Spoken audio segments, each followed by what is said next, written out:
Hello beautiful armies, welcome back to my channel the Kook love story. आज मैं आप लोगों के साथ शेयर करने वाली हूँ वी मीट अगेन के पार्ट 6। और ये एक फ़ैन फिक्शन है तो इसको एक फ़ैन फिक्शन की तरह ही लीजिए, don't take serious.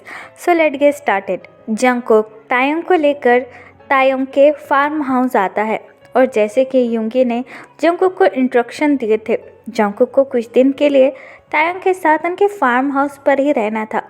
Farm house को देखकर तायोंग बहुत ज़्यादा खुश हो जाता है क्योंकि ये फार्म हाउस तायोंग के मॉम का था और तायोंग के दिल के बहुत ज़्यादा करीब था। तायोंग कार से नीचे उतरता है और काफ़ी ज़्यादा एक्साइटिंगली पूरे फार्म हाउस को देखने लगता है क्योंकि तायोंग बहुत दिनों बाद फार्म हाउस पर आया था।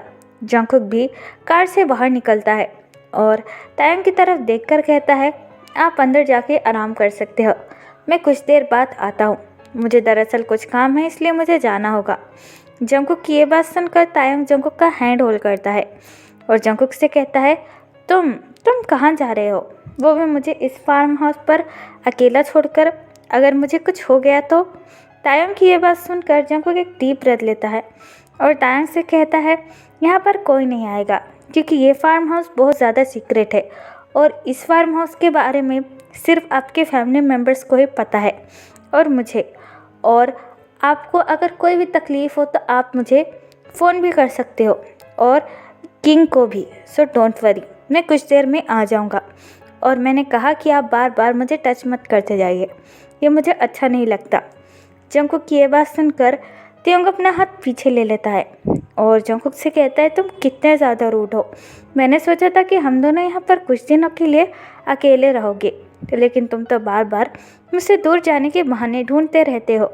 जंगकुक तायोंग की ये बात सुनकर एक डीप ब्रेथ लेता है और तायोंग से कहता है, लिटिल मास्टर, मैंने आपसे कितनी बार कहा है कि ऐसी बचकानी बातें मुझसे मत कीजिए, मुझे बिल्कुल भी पसंद नहीं है। लेकिन तायोंग जंगकुक के और भी ज़्यादा करीब आ जाता है और जंगकुक से कहता है, और मैं भी तुमसे कितनी बार कह चुका हूँ कि मैं तुमसे बहुत ज़्यादा प्यार करता हूँ और ये बात भी तुम्हें अच्छी तरीके से पता है, तो तुम ऐसे मुझे कब तक इग्नोर करोगे और मेरे सवाल का जवाब क्यों नहीं दे देते। जंगकुक प्लीज़ मुझसे प्यार करो, I love you so much. Jungkook एक डीप ब्रेथ लेता है और तायोंग से कहता है, मैं भी आपको बोल बोल कर थक चुका हूँ कि आई डोंट लव यू और मेरा आपसे कोई लेना देना नहीं है। सो प्लीज़ आप मुझे फोर्स मत कीजिए और घर के अंदर जाकर आराम कीजिए और जब तक मैं ना कहूँ घर से बाहर मत निकलना। जंगकुक की ये बात सुनकर तायोंग अपनी आइज़ रोल करता है और जंगकुक से कहता है, तुम्हारा कुछ नहीं हो सकता, तुम बहुत ज़्यादा बेकार हो। ये कहकर तायोंग वहाँ से चला जाता है। तायोंग के जाने के बाद जंगकुक गुस्से में आकर कार के टायर को एक ज़ोर से किक करता है और कहता है, पता नहीं मुझे यहाँ पर और कितने दिन रहना पड़ेगा और पता नहीं तायोंग यहाँ पर मेरा सर कितना खाएगा। ये कहकर जंगकुक वहाँ से चला जाता है। तायोंग रूम के अंदर आकर फ्रेश होने लगता है और कुछ देर बाद अपने बेड पर बैठकर फ़ोन यूज़ करने लगता है। फ़ोन यूज़ करते हुए तायोंग को बहुत ज़्यादा टाइम हो जाता है, लेकिन जंगकुक अभी भी घर पर नहीं आया था, जिसकी वजह से तायोंग घड़ी की तरफ देखने लगता है और कहता है, उफ, 8 बज चुके हैं और इस जंगकुक अभी भी नहीं आया, मुझे कितनी ज़्यादा भूख लगी है और मुझे खाना भी बनाते नहीं आता है, मैं आखिरकार करूँ क्या। तभी तायोंग के रूम पर कोई नॉक करता है, जिसे सुनकर तायोंग स्माइल करता है और कहता है, फाइनली मुझे ऐसा लगता है कि वो आ गया। ये कहकर तायोंग बहुत ज़्यादा एक्साइटिंगली डोर के पास जाता है और बेडरूम का डोर ओपन करता है। जंगकुक अपने हाथों में कुछ पैकेट्स लेकर डोर के पास खड़ा हुआ था, लेकिन जंगकुक जैसे ही तायोंग को देखता है, जंगकुक पूरी तरीके से शॉक हो जाता है। तायोंग ने शॉर्ट और एक वाइट कलर की टी शर्ट पहनी हुई थी, जिसकी वजह से तायोंग की बॉडी पूरी तरीके से विजिबल थी, जिसे देखकर जंगकुक अपनी नज़रें नीचे कर लेता है और तायोंग से कहता है, मैं तुम्हारे लिए खाना लेकर आया हूँ, इसे खाओ और चुपचाप सो जाओ। जंगकुक की ये बात सुनकर तायोंग बहुत ज़्यादा हैप्पी हो जाता है और जंगकुक के हाथों से खाने का पैकेट लेकर कहता है, oh thank you so much, मैं बहुत ज़्यादा हंग्री था, क्या तुमने खाना खाया। तायोंग की ये बात सुनकर जंगकुक एक डीप ब्रेथ लेता है और तायोंग से कहता है, तुम्हारा मुझसे कोई लेना देना नहीं है, मैं खाना खाऊँ या ना खाऊँ तुम्हें से कोई फ़र्क नहीं पड़ना चाहिए, तुम खाना खाओ और चुपचाप सो जाओ। ये कहकर जंगकुक वहाँ से जाने ही वाला था, लेकिन अगेन तायंग जंगकुक का हैंड होल्ड करता है और जंगकुक से कहता है, तुम इतने ज़्यादा रूड क्यों हो? मैं हमेशा तुमसे प्यार से बात करता हूँ और तुम हमेशा मुझे गुस्से से रिप्लाई देते हो। अगर मैंने इतना ही पूछा है कि तुमने खाना खाया है या नहीं, अगर नहीं खाया है तो तुम मेरे साथ खा सकते हो। वैसे भी मुझे अकेला खाने की आदत नहीं है, हम मेरे साथ होते हैं, लेकिन वो भी नहीं है, इसलिए मैं तुम्हें ऑफ़र कर रहा हूँ। लेकिन जंगकुक बहुत ज़्यादा रूडली अपना हाथ पीछे ले लेता है और तायंग से कहता है, मुझे खाना नहीं खाना, और वैसे भी मैं अकेला खाना खा सकता हूँ, तो तुम खाना खाकर चुपचाप सो जाओ। लेकिन तायंग जंगकुक की ये बात नहीं मानता है और जंगकुक के सामने आकर खड़ा हो जाता है और जंगकुक से कहता है, नहीं, तुम्हें मेरे साथ खाना खाना ही होगा। अगर तुम नहीं खाओगे तो मैं भी नहीं खाऊंगा। तायंग की इन हरकतों से जंगकुक को बहुत ज़्यादा गुस्सा आने लगता है, लेकिन जंगकुक एक डीप ब्रेथ लेता है और तायंग से कहता है, मुझे इससे कोई फ़र्क नहीं पड़ता, तुम खाना खाओ या ना खाओ, मुझे कोई लेना देना नहीं है, और प्लीज़ मुझे इस तरीके से परेशान करना बंद करो।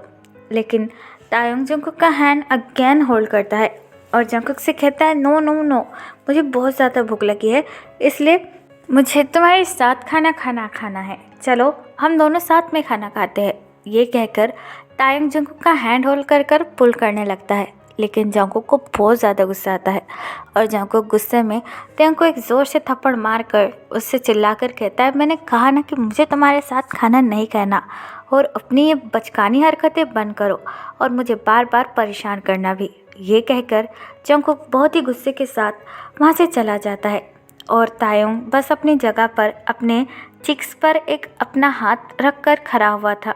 जंगकुक ने तायंग को बहुत ज़्यादा हार्डली थप्पड़ मारा था, जिसकी वजह से तायंग को बहुत ज़्यादा दर्द भी हो रहा था।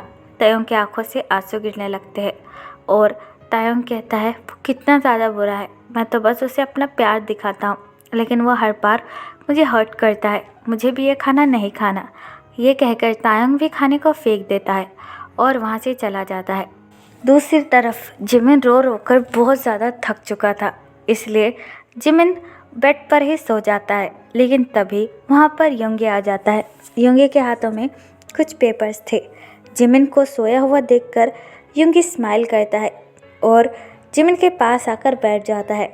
जिमिन का पूरा फेस ब्लैक हो चुका था और जिमिन की नोज़ भी रेड हो चुकी थी, जिसे देखकर योंगी बड़े ही प्यार से जिमिन के फेस को सहलाने लगता है और जिमिन से कहता है, मोची, तुम मुझसे प्यार क्यों नहीं करते हो? मैं तुमसे बहुत ज़्यादा प्यार करता हूँ और मैं तुमसे प्रॉमिस करता हूँ कि मैं तुम्हें दुनिया की सारी खुशियाँ ला कर दे दूँगा, बस एक बार तुम हाँ कह दो। ये कहकर योंगी जिमिन के बालों को सहलाने लगता है। तभी जिमिन की नींद टूट जाती है और जिमिन स्लोली अपनी आइज़ ओपन करता है। जिमिन जैसे ही अपने सामने योंगी को देखता है, जिमिन बहुत ज़्यादा घबरा जाता है और जिमिन योंगी के हैंड को अपने फेस से हटाकर कहता है, तुम यहाँ पर क्या कर रहे हो? जल्दी से यहाँ से चले जाओ, वरना मैं चिल्लाऊंगा। मैंने तुमसे कितनी बार कहा है कि तुम मेरे पास नहीं आ सकते हो। You don't understand. जिमिन की ये बात सुनकर योंगी एक डीप ब्रेथ लेता है और जिमिन से कहता है, देखो बेबी बॉय, मैं बस तुमसे मिलने के लिए आया हूँ और मैं तुम्हें डराना बिल्कुल नहीं चाहता था। योंगी की ये बात सुनकर जिमिन को बहुत ज़्यादा गुस्सा आता है और जिमिन चिल्लाकर योंगी की तरफ देखकर कहता है, मैंने कितनी बार कहा है कि मुझे बेबी बॉय बुलाना बंद करो और मुझे यहाँ से जाने दो। You don't understand. तुम ऐसे किसी को ज़बरदस्ती अपने घर में कैसे रख सकते हो?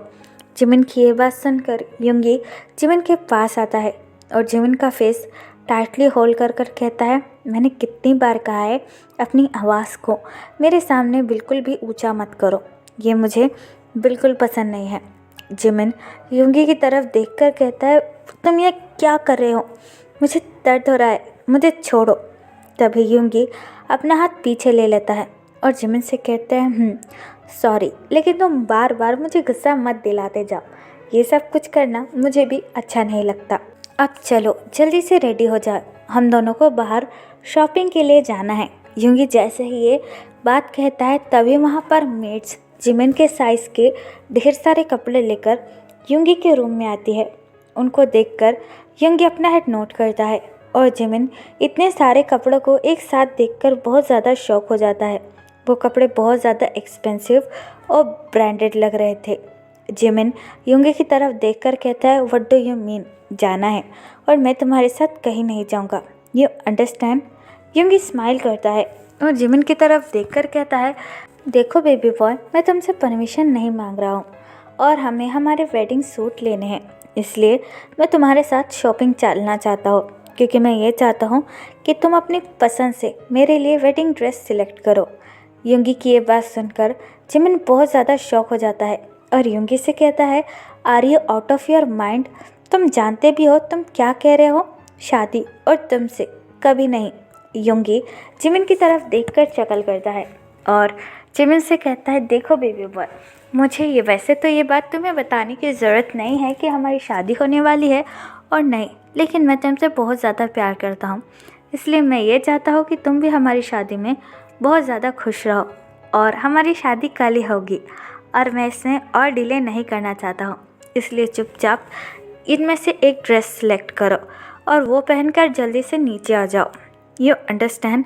युंगी की ये बात सुनकर जिमिन काफ़ी ज़्यादा शॉक हो जाता है और युंगी से कहता है, नहीं, मैं तुम्हारे साथ कहीं नहीं आने वाला हूँ, यू अंडरस्टैंड?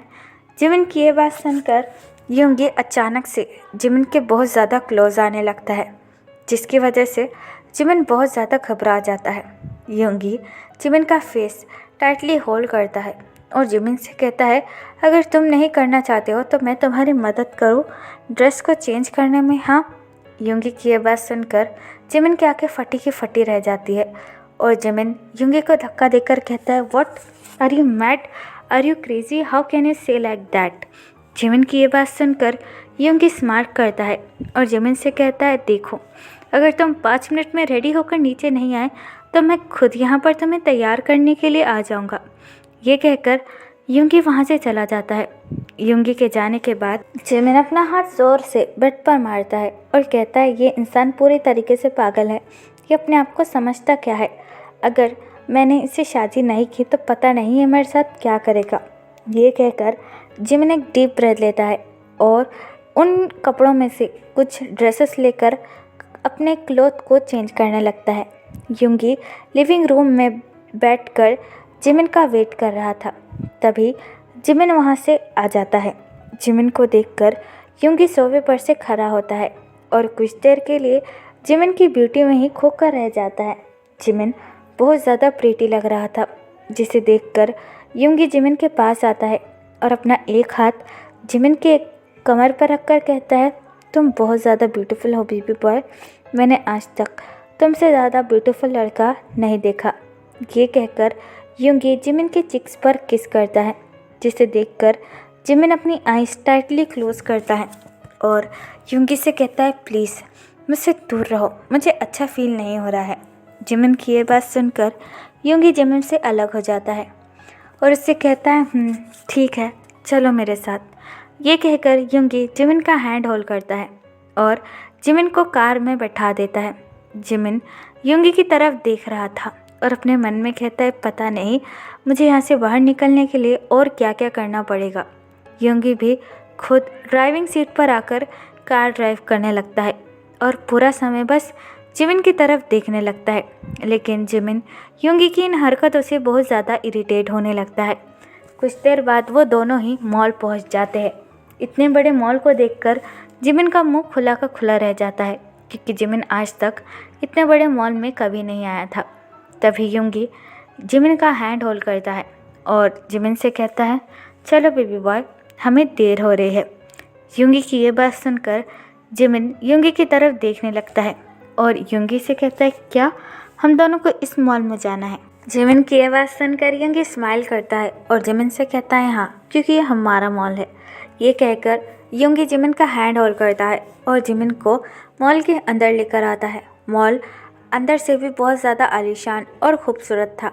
युंगी जिमिन को लेकर एक सोफे पर बैठ जाता है और जिमिन और अपने लिए वेडिंग ड्रेस देखने लगता है, लेकिन जिमिन का उन पर बिल्कुल भी ध्यान नहीं था। जिमिन बस वहाँ से बाहर निकलने के बारे में सोच रहा था। तभी युंगी जिमिन का हैंड होल्ड करता है और जिमिन से कहता है, बोलो बेबी बॉय, तुम्हें कौन सा वेडिंग ड्रेस पसंद है? मैं तुम्हारे लिए वही लूँगा। लेकिन जिमिन अपनी आईज रोल करता है और युंगी से कहता है, मैंने कहा ना कि मुझे तुमसे शादी नहीं करनी, तो अपनी ये बकवास बंद करो और मुझे यहाँ से जाने दो। You don't understand. जिमिन की ये बात सुनकर युंगी जिमिन का हैंड टाइटली होल्ड करता है और जिमिन से कहता है, देखो बेबी बॉय, मैं यहाँ पर कोई भी तमाशा नहीं चाहता हूँ, तो चुपचाप अपने लिए एक वेडिंग ड्रेस चूज़ करो, वरना तुम अच्छी तरीके से जानते हो कि मैं तुम्हें फोर्स भी कर सकता हूँ। युंगी की ये बात सुनकर जिमिन अपनी आईज रोल करता है और अपने हैंड को रैंडम से किसी वेडिंग सूट पर रख लेता है, जिसे देखकर युंगी स्माइल करता है और जिमिन से कहता है, वाह, तुम्हारी पसंद तो बहुत ज़्यादा ग्रेट है। ये कहकर युंगी जिमिन का हैंड होल्ड करता है और जिमिन से कहता है, ठीक है, हमने सारी शॉपिंग ऑलमोस्ट ख़त्म कर ली है और ये सारे बैग्स हमारे घर पर पहुंच जाएंगे। अभी हमें यहाँ से चलना चाहिए, मुझे और भी ज़्यादा तैयारी करनी है। ये कहकर युंगी जिमिन का हैंड टाइटली होल्ड करता है और उसे पुल करने लगता है, लेकिन जिमिन बार बार अपना हैंड युंगी से छुड़ाने की कोशिश कर रहा था। इसीलिए युंगी एकदम से ही जिमिन को ब्राइडल स्टाइल पिक कर लेता है, जिसकी वजह से जिमिन बहुत ज़्यादा शॉक हो जाता है और आसपास के सारे लोग उन्हें देखने लगते हैं। कुछ देर बाद युंगी जिमिन को लेकर मेंशन पहुंच जाता है। तो फिर चलिए गाइस, इस पार्ट को मैं यहाँ ख़त्म करती हूँ। आपको ये पार्ट कैसा लगा प्लीज़ मुझे कमेंट में बताना और प्लीज़ चैनल को भी सब्सक्राइब कर देना। और अगर आप मेरे साथ ऑनलाइन बिजनेस करना चाहते हो